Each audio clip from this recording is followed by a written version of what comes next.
Olá, Jornal Sport News no ar, confira os destaques do programa de hoje.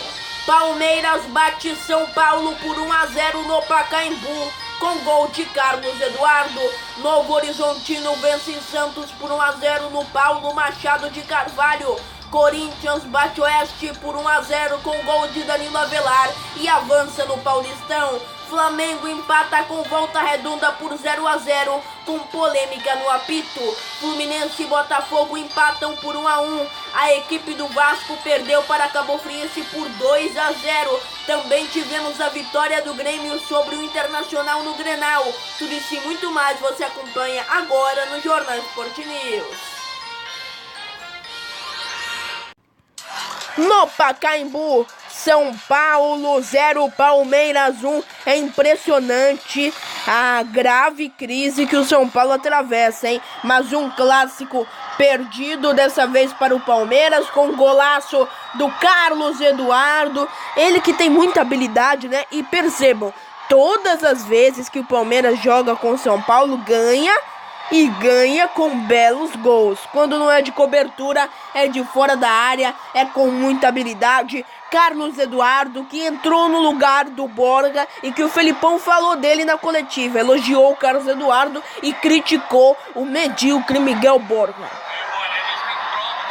E com razão, né? O colombiano, que custou 33 milhões de reais, deveria jogar o mínimo de futebol. Futebol decente para se vestir a camisa do Palmeiras. Não é isso que ele faz. Saiu logo no início da partida. Felipão não escondeu sua insatisfação com o Borja e não é por menos. O Daverson, que não está podendo jogar no Campeonato Paulista porque está suspensão por conta da cusparada que ele deu no clássico diante do Corinthians, aí tem que usar o Borja. E o Borja não faz absolutamente nada. O Borja não se mexe em campo, portanto não dá para ele continuar sendo titular no Palmeiras. Coloca o Carlos Eduardo, que foi bem, o Goulart, que foi bem, tira o Borja de campo, não dá. Sobre o São Paulo, mais uma vez, um time acuado no clássico, né? Não consegue desenvolver suas jogadas, só no primeiro tempo, armadas fundamentalmente pelo Hernanes. De resto, absolutamente nada. São Paulo não criou. E a crise se agrava cada vez mais. O Palmeiras já garantiu vaga nas quartas de final. O São Paulo ainda não. Porque todos os jogos têm a mesma atuação horrorosa. Sob o comando de Wagner Mancini, que é um André Jardine 2. Quando o Cuca chegar, talvez as coisas melhorem. Mas o panorama atual da temporada do São Paulo é pavoroso.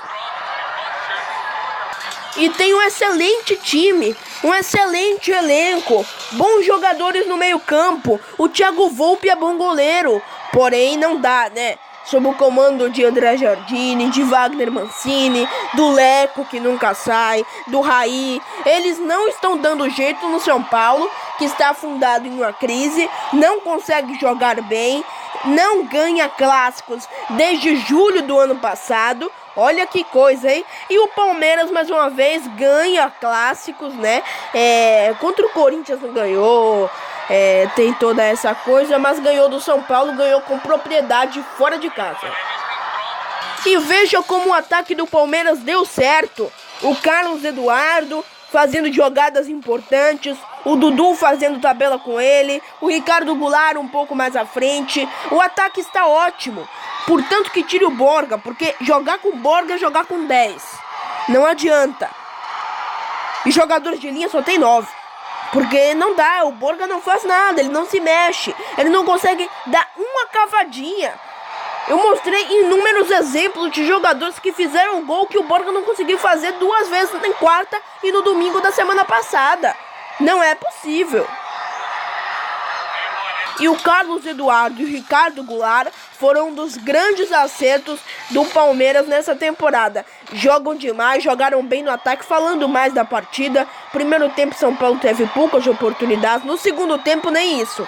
Segundo tempo só deu Palmeiras, boa criação, bom toque de bola, dominando a partida, envolvendo o São Paulo. Com Carlos Eduardo fazendo golaço, com o Dudu criando boas jogadas e o Palmeiras vencendo o São Paulo no clássico no Pacaembu e garantindo vaga nas quartas de final do Campeonato Paulista. Vamos ver mais uma vez o belo gol do Carlos Eduardo diante do Thiago Volpi. Coletivo do técnico Luiz Felipe Scolari falando após São Paulo 0, Palmeiras 1 no Campeonato Paulista. Melhor do clube e hoje, para impressão, pelo menos para muitos, ele foi muito bem no segundo tempo. Queria que você falasse também dele. É um atleta que vem trabalhando, vem conhecendo os seus companheiros e os companheiros o vêm conhecendo nos jogos e treinos. A qualidade do Carlos é velocidade, é o drible, e é isso que nós precisamos fazer com que os nossos atletas entendam, e o Carlos entenda que foi contratado por ter velocidade, por driblar, por chutar muito bem, e aí uma coisa vai completando a outra. Mas não vamos nos esquecer que o Carlos chegou em janeiro, e nós estamos no início de março. Não é de um dia para o outro que a gente vai conseguir alguma coisa. Mas felizmente, hoje foi conseguido, e acho que com isso uma parte do aspecto psicológico que ele vinha vivenciando por não fazer um gol em alguns momentos, é deixada de lado, e ele passa a ter uma atuação mais tranquila nos jogos que ele tenha que jogar. E a gente que eu digo, os nossos atletas vão conhecendo melhor o Carlos, e vamos ver o que a gente consegue tirar de melhor ainda numa situação futura. Ô, Filipão, ainda sobre a troca do intervalo, a gente está acostumado a ver os seus times jogando com esse homem mais de referência. E sem o Borja, com o Carlos Eduardo, ora com o Ricardo Goulart, isso mudou um pouco. A sua intenção na alteração era trazer essa mudança tática pelo que foi o primeiro tempo? Ou você estava insatisfeito com o que o Borja fez, não tinha outro centroavante para colocar e acabou colocando o Carlos? Sim, é isso. E é o que tu concluíste. Parabéns ao Felipão. Tem que criticar o Borja mesmo, porque o que ele fez não é tolerável. Além disso, não joga nada. Totalmente medíocre. O colombiano que custou 33 milhões de reais aos cofres do clube paulista. Bom, esse resultado justo não existe no futebol. Quem aproveita melhor as oportunidades, ou uma ou duas, ou faz o gol, vence e pronto. Pode ter uma equipe com 70% de posse de bola, mas... Campeonato Paulista no Pacaembu, Santos 0, Novo Horizontino 1. Segunda derrota do Santos no Campeonato Paulista, derrota rara e não jogando bem. Novo Horizontino foi ousado na partida, teve as melhores oportunidades, quase que fazia gol olímpico, atacou, pediu pênalti, fez o gol com o Murilo aos 30 do primeiro tempo, dominou toda a primeira etapa e só no segundo tempo, quando já estava atrás do placar, o Santos começou a reagir, tentando oportunidades de fora da área com o pé de Jean Mota, o artilheiro do Peixe. E é raro um jogo em que o Santos joga mal. E jogou muito mal nessa partida. Se deixou dominar pelo Novo Horizontino. O Sampaoli não aplicou o seu estilo ofensivo à equipe por ele dirigida. Portanto, o Murilo conseguiu fazer o gol da vitória. O Novo Horizontino já dominava a partida, já tinha as melhores oportunidades, o monopólio das chances. O Santos não criava muito. No segundo tempo, o Novo Horizontino recuou, deixou alguns espaços na defesa, mas o Santos não conseguia nem entrar na área. Não conseguia nem entrar na área do Novo Horizontino, chutava de fora.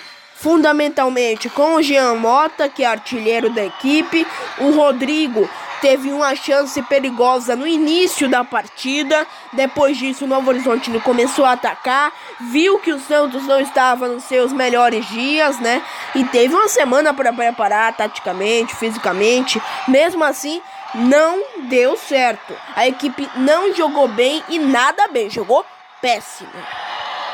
Diria que foi o segundo pior jogo do Santos na temporada. Só perde para o jogo diante do Ituano, quando a equipe levou sonoro 5-1.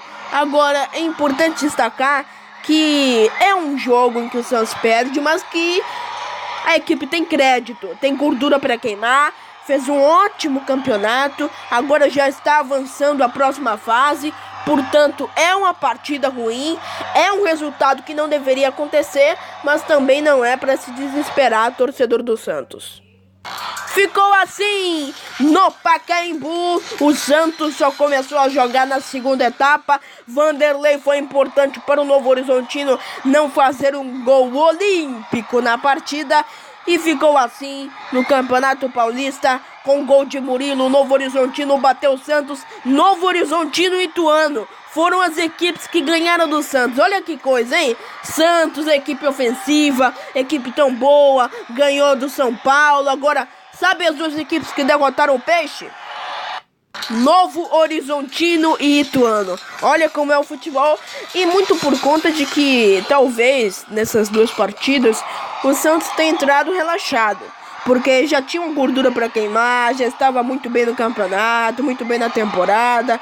E relaxou um pouco diante de times que não são tão fortes realmente. Mas quando eles viram que o Santos deu espaço, não estava atacando com tanta agressividade, como normalmente o Santos faz, encurrala as equipes adversárias, foram para cima e conseguiram excelentes resultados.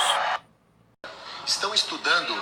Coletivo do técnico Jorge Sampaoli falando após o Novo Horizontino 1, Santos 0 no Campeonato Paulista. E a outra questão é, falta para o Santos um centroavante?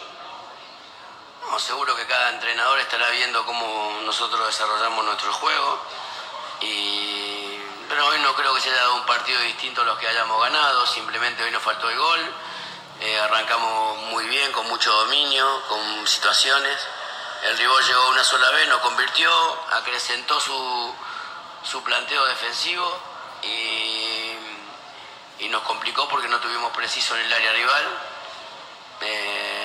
Con respecto a después de una derrota decir si falta un centro atacante me parece una excusa, así que considero de que hay que seguir mejorando aspectos ofensivos que nos permitan convertir en situaciones como estas y prepararnos bien para los playoffs.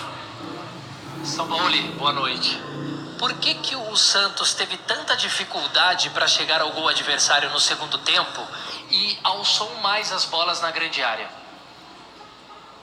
Dificultades porque las plantea el rival, se pone muy atrás con mucha gente, muy agresiva, estimulada porque que en un partido donde fue muy dominado el primer tiempo se va ganando 1-0 y nosotros por ahí buscamos todo el tiempo los caminos y no los encontramos.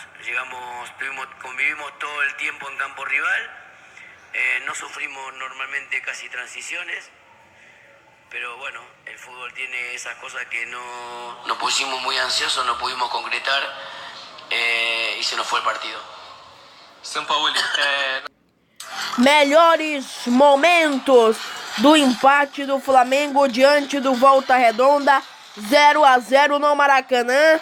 A partida do Flamengo foi muito boa, grandes oportunidades. No primeiro tempo até que o Volta Redonda teve algumas chances perigosas de gol, mas nada que assustasse muito a meta flamenguista. Fernando Uribe, gostei bastante de sua atuação, participativo, colocando bola na trave, principalmente na segunda etapa. Foi o jogador que mais criou na equipe do Flamengo, que dominou a partida com público de 26 mil no Maracanã, a torcida animada com o time. Agora sempre temos a questão da arbitragem.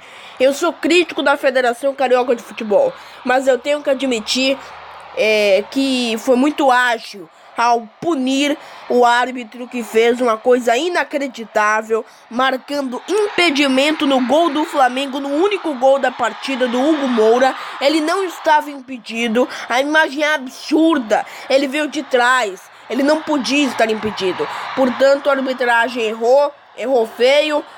Aí a falta do Trauco, muito bem batida pelo camisa 13, defendida pelo goleiro da equipe do Volta Redonda.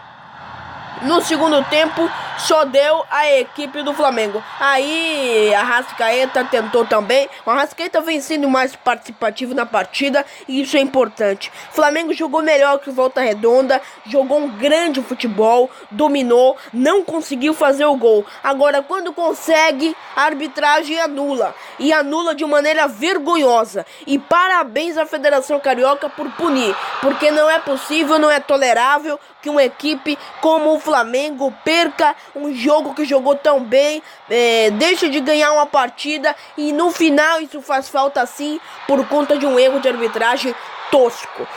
O Volta Redonda só teve poucas oportunidades na primeira etapa, no segundo tempo apenas se defendeu e aí o gol do Hugo Moura que foi anulado, anulado, a arbitragem não aceitou e erroneamente, e parabéns ao Flamengo pela grande partida.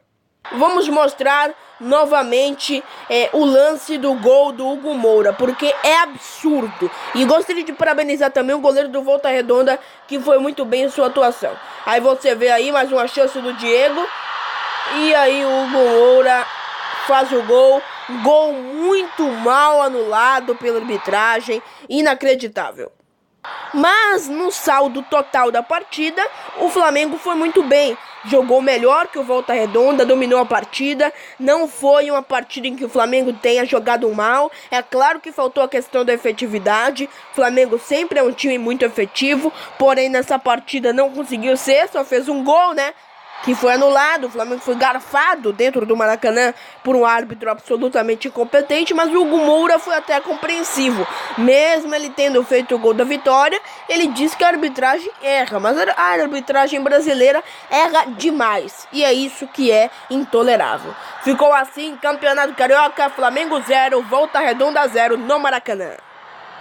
Forte, competitivo.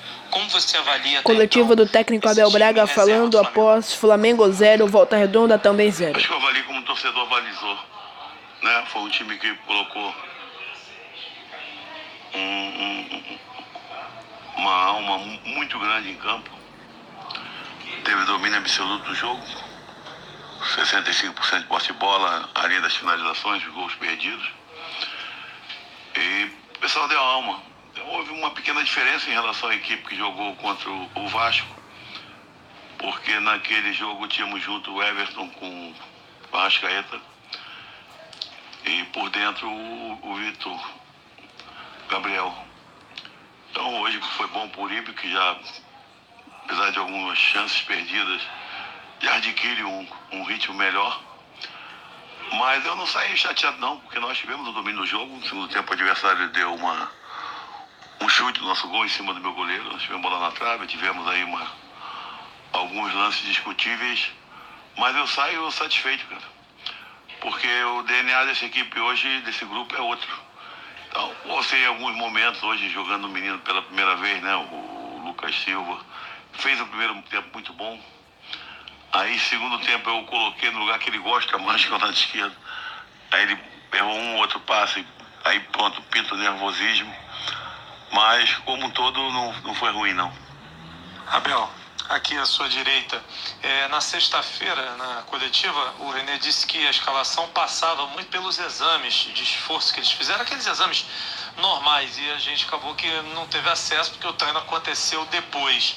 Em cima disso, o que foi determinante para você colocar essa equipe em campo hoje e nas suas avaliações, o que você viu de positivo na atuação do time e na avaliação dos garotos? Olha, eu não gosto de ficar avaliando o garoto não, sabe? Eles, no primeiro tempo, tanto do Lucas como do Vitor Gabriel, do Hugo mais uma vez, né? Muito bem. O Ronaldo, no primeiro tempo muito bem, no segundo baixou um pouquinho. Mas o importante é isso, você ter um Uribe, né? Ter um Túlio novamente, ter o Rudinei, ter o Trauco, que em algum momento você vai precisar. Então nós já estamos numa situação, por exemplo, que não jogando o Cuejá.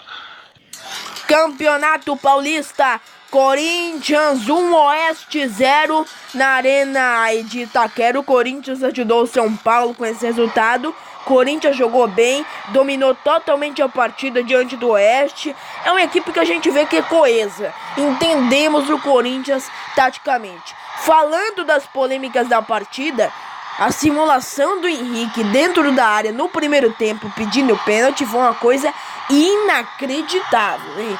Não foi pênalti, o árbitro acertou e a arbitragem muito boa em Itaquera por falar nisso.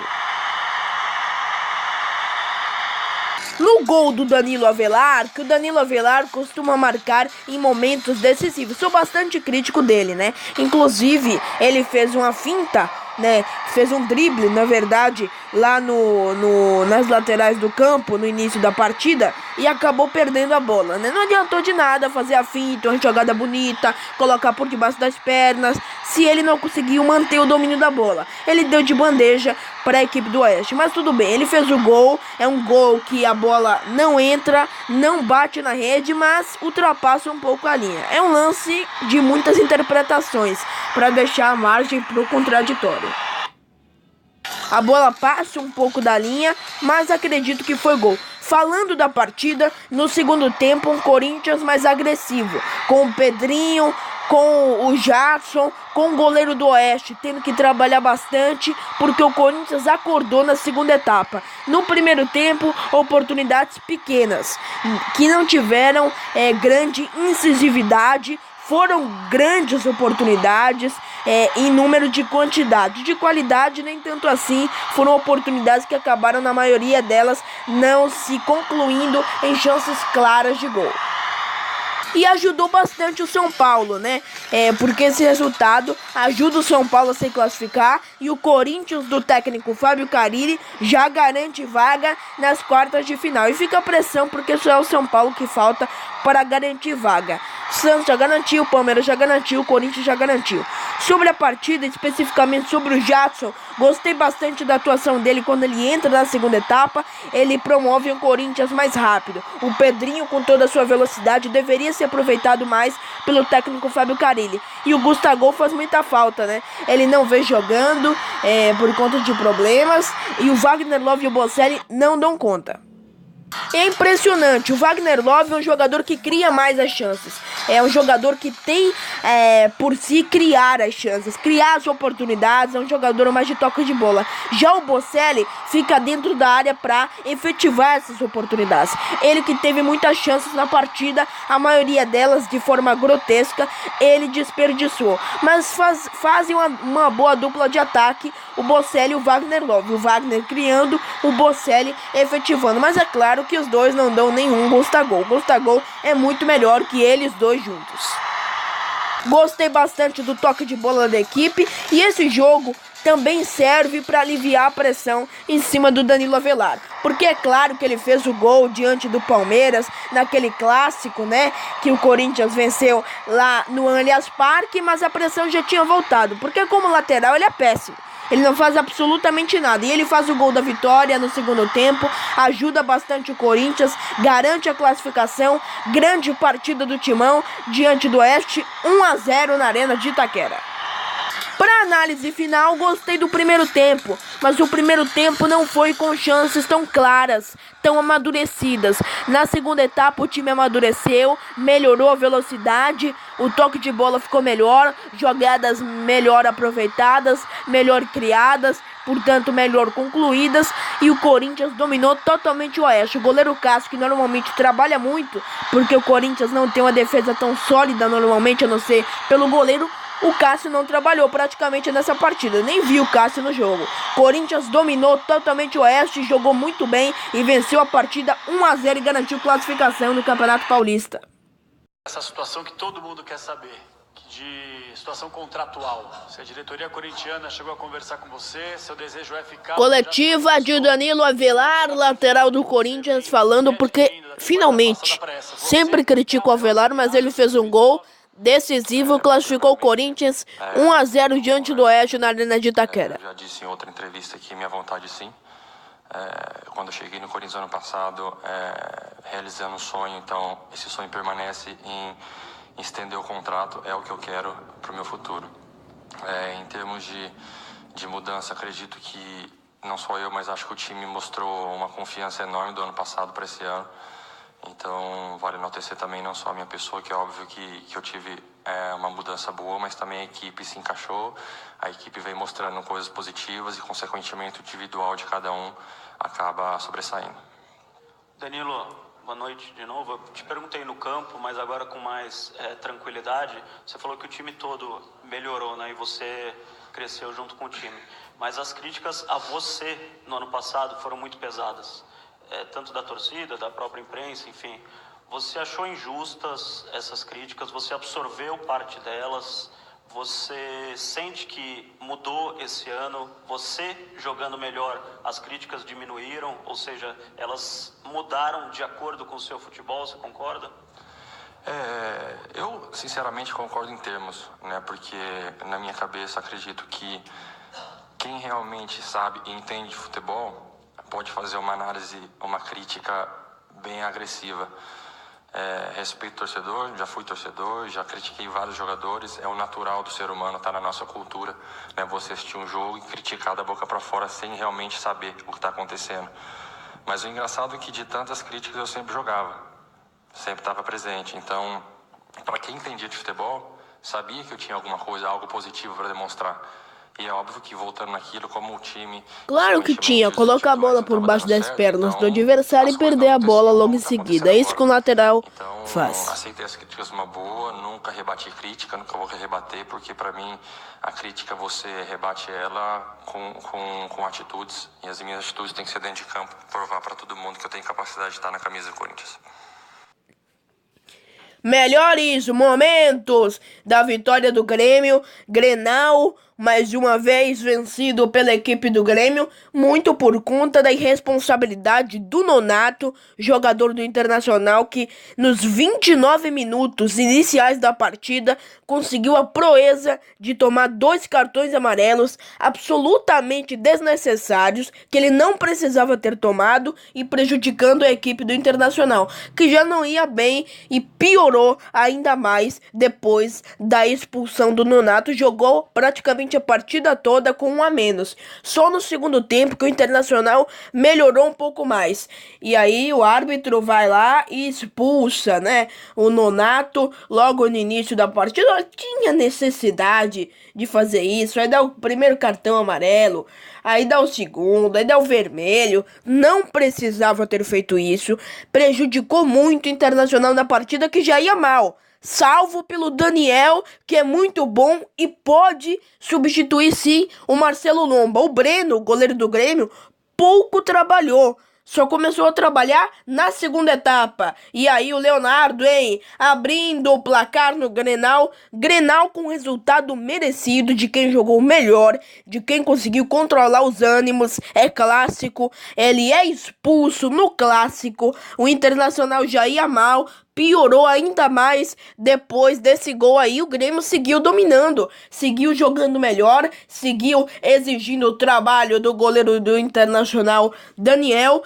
No final da primeira etapa, o Inter voltou do vestiário melhor. Uma equipe ousada, atacando mais. Mesmo assim, nada se assemelha ao Internacional que joga na Libertadores. Aí falta cobrada pelo Inter, defendida pelo Breno.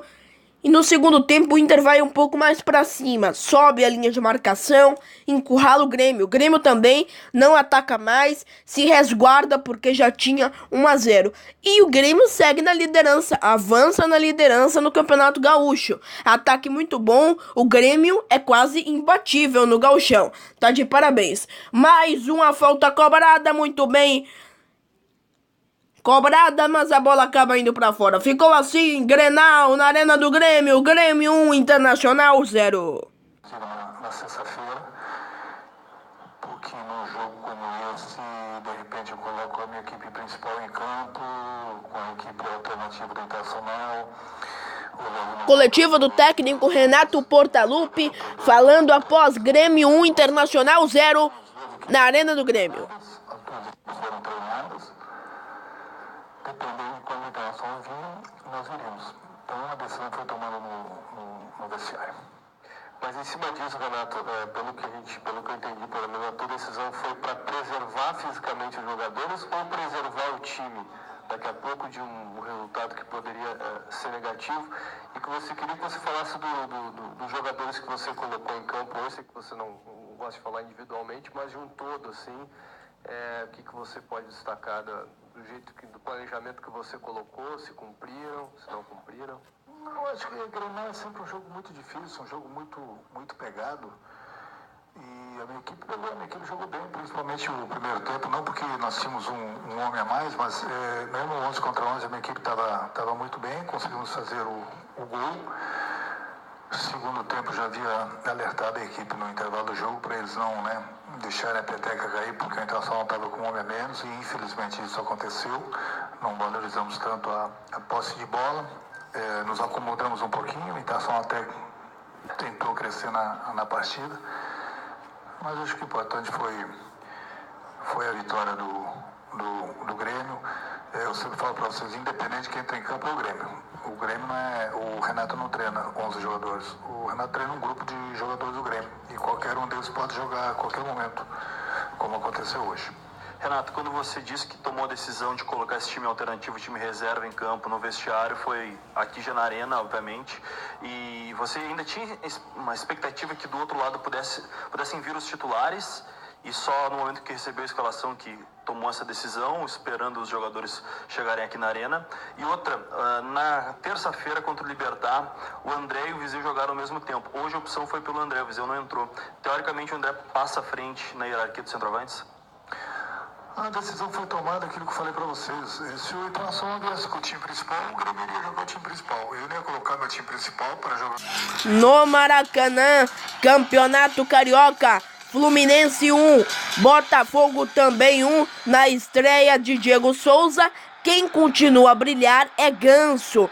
Parece que ele desencantou de vez. Depois dele marcar o primeiro gol pela equipe do Fluminense, ele está jogando muito bem, está jogando de centroavante. Fluminense jogou melhor na partida e você vê aí o gol do Ganso. Ele estava na frente da pequena área e coloca a bola pro fundo da rede. O gramado não estava em bom estado, mas falando da partida totalmente dominada pelo Fluminense, mas o único chute que o Botafogo deu no primeiro tempo foi um chute perigoso. A bola acabou batendo na trave. A estreia do Diego Souza foi uma péssima estreia, né? Ele não conseguiu desenvolver as jogadas, ele não chutou uma vez no gol, e ele é um meio-campista que se comporta às vezes como centroavante. E é bom isso, o Botafogo precisa de um jogador como esse, mas não foi isso que ele fez. No segundo tempo, inclusive, Gatito Fernandes brilhando mais uma vez, quase que o Fluminense com o Luciano fazia 2-1 no finalzinho. Porém, um goleiro muito competente do Botafogo, que sempre está na hora certa para defender Gatito, não deixou. Empate nesse clássico, mas o Fluminense tinha todas as condições para vencer a partida.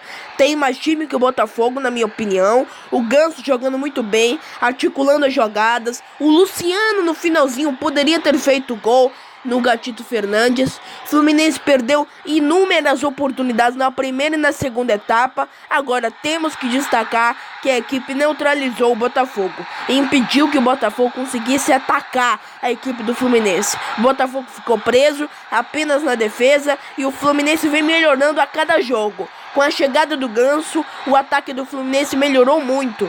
Sobre a estreia do Diego Souza, mais uma vez, decepcionante. Ele tem que melhorar, não pode ser tanto um meio-campo articulador, mas sim um atacante. O Botafogo precisa de um atacante. O Fluminense tem um atacante, o Flamengo tem um atacante, o Vasco nem tanto. O Vasco e o Botafogo precisam ter um homem de frente para melhorar os seus jogos. Ficou assim, o Fluminense dominou, perdeu muitas oportunidades, principalmente na segunda etapa. Gatito Fernandes brilhou, Botafogo pouco atacou, mas quando atacou foi muito eficiente e saiu com um empate do jogo diante do Fluminense no Campeonato Carioca.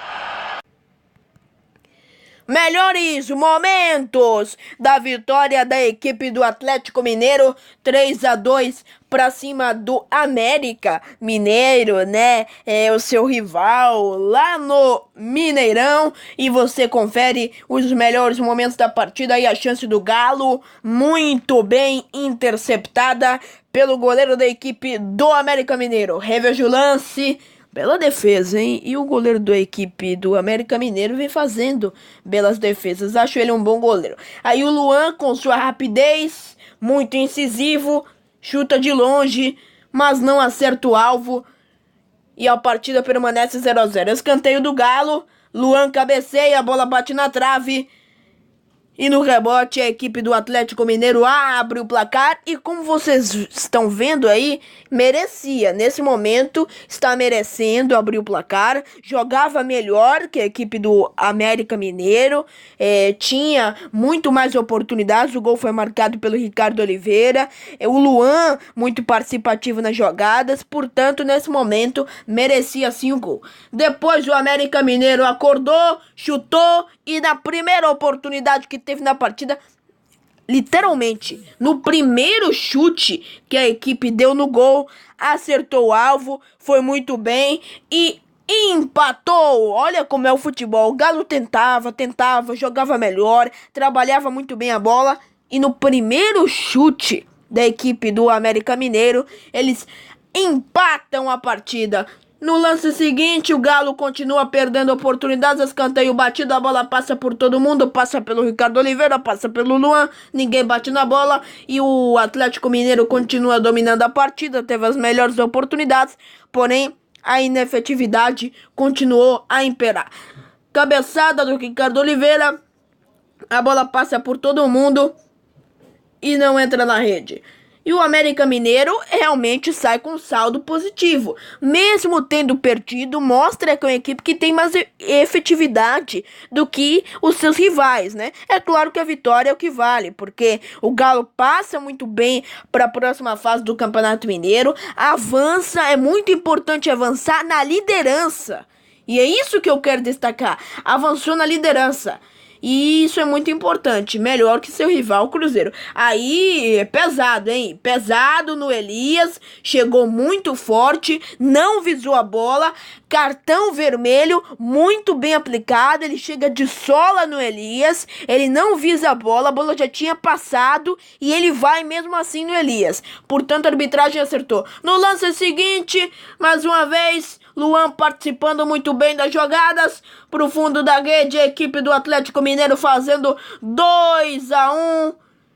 E é impressionante, né? Como o Luan participa, como o Luan cria jogadas. Sem ele, fundamentalmente, a equipe do Atlético Mineiro piora muito, fica com muito menos qualidade. E é o que eu digo, o Galo tenta, e aí faz. Mas o América Mineiro, no seu terceiro, quarto chute na partida, faz o segundo gol, empatando a partida novamente. Uma equipe que tem muita efetividade, é perigoso, e esse título do Mineiro vai ficar muito disputado, com o América Mineiro demonstrando ser uma equipe de muita qualidade. E aí, mais uma vez, né, pra variar, o craque do Galo, o mais participativo da partida, Luan, fazendo 3-2, porém o gol foi anulado, né? Não sei se bem anulado pela arbitragem. O Luan bota a bola na trave, mesmo assim, a equipe do Galo vence. No rebote, o jogador faz 3-2, grande jogo, com destaque para Luan,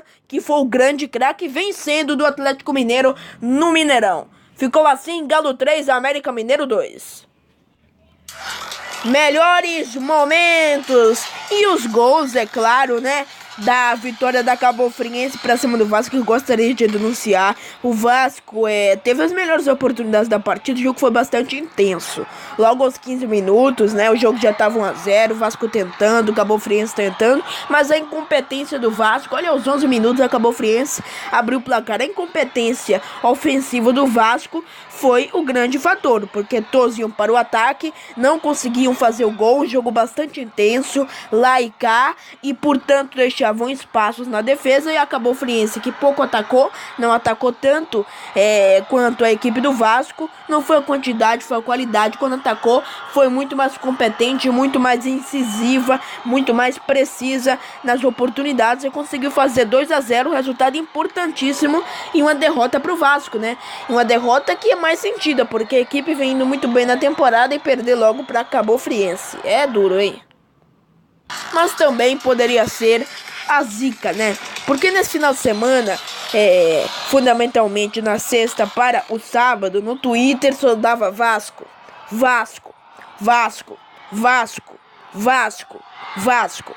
Aí, no domingo, o Vasco dá um papelão desse, perde para Cabo Friense por 2-0, não consegue dar um chute certo no gol.